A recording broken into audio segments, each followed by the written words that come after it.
જૂનાગઢથી સમાચાર મળ્યા છે કે શહેરના જોશીપરા વિસ્તારમાં આવેલ માધવ એપાર્ટમેન્ટમાં ચાલી રહેલા જુગાર અખાડા પર બી ડિવિઝન પોલીસે રેડ કરીને 9 ઇસમોને રૂપિયા 2.1 લાખના મુદ્દામાલ સાથે ઝડપી લીધા હતા।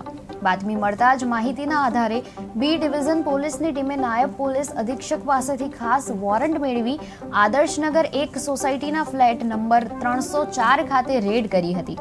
આરોપી હિતેશ રમણીકભાઈ બુમતાડિયા પોતાના નિવાસ સ્થાને બહારના લોકો બોલાવી ગંજીપતાના પાના અને રોકડ પૈસાની હાર જીતનો રોન પોલીસ નામનો જુગાર રમાડતો હતો।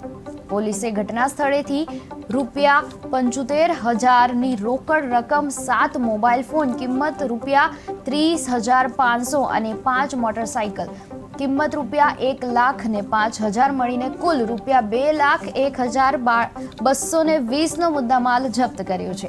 આરોપી પુરુષો અને મહિલાઓ સહિત કુલ 9 વ્યક્તિઓ વિરુદ્ધ જુગાર ધારા કલમ 4 અને 5 હેઠળ ગુનો દાખલ કરી આગળની તપાસ હાથ ધરવામાં આવી છે।